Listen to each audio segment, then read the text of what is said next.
Once upon a time, there lived a stonecutter who went every day to a great rock in the side of a big mountain and cut out slabs for gravestones or for houses.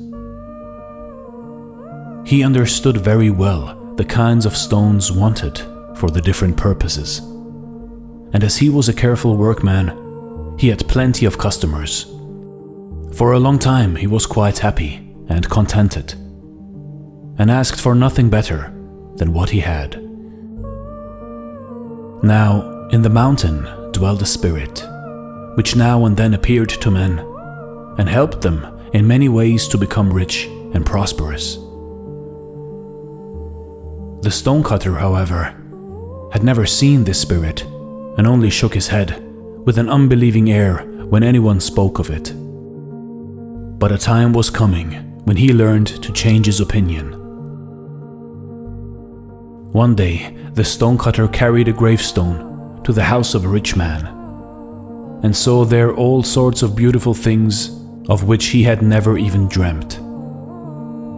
Suddenly, his daily work seemed to grow harder and heavier, and he said to himself, "Oh, if only I were a rich man, and could sleep in a bed with silken curtains and golden tassels, how happy I should be." And a voice answered him, "Your wish is heard, a rich man you shall be." At the sound of the voice, the stonecutter looked around, but could see nobody. He thought it was all his fancy, and picked up his tools and went home, for he did not feel inclined to do any more work that day. But when he reached the little house where he lived, he stood still with amazement. For instead of his wooden hut was a stately palace filled with splendid furniture, and most splendid of all was the bed, in every respect like the one he had envied. He was nearly beside himself with joy, and in his new life the old one was soon forgotten.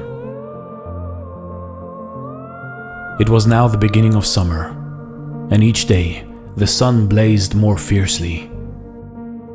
One morning, the heat was so great that the stonecutter could scarcely breathe, and he determined he would stop at home till the evening. He was rather dull, for he had never learned how to amuse himself, and was peeping through the closed blinds to see what was going on in the street, when a little carriage passed by, drawn by servants, dressed in blue and silver. In the carriage sat a prince, and over his head a golden umbrella was held to protect him from the sun's rays. "Oh, if I were only a prince," said the stonecutter to himself, as the carriage vanished around the corner. "Oh, if I were only a prince and could go in such a carriage and have a golden umbrella held over me, how happy I should be." And a prince he was. Before his carriage rode one company of men, and another behind it. Servants dressed in scarlet and gold bore him along. The coveted umbrella was held over his head. Everything his heart could desire was his. But yet it was not enough, and when he saw that in spite of the water he poured on the grass, the rays of the sun scorched it, and that in spite of the umbrella held over his head, each day his face grew darker and darker, he cried in his anger, "The sun is mightier than I. Oh, if I were only the sun." And the mountain spirit answered, "Your wish is heard, the sun you shall be." And the sun he was, and felt himself proud in his power. He shot his beams above and below, on earth and in heaven. He burnt up the grass in the fields, and scorched the faces of princes, as well as of poorer folk. But in a short time he began to grow tired of his might, for there seemed nothing left for him to do. Discontent once more filled his soul, and when a cloud covered his face and hid the earth from him, He cried in his anger, "Does the cloud hold captive my rays, and is it mightier than I?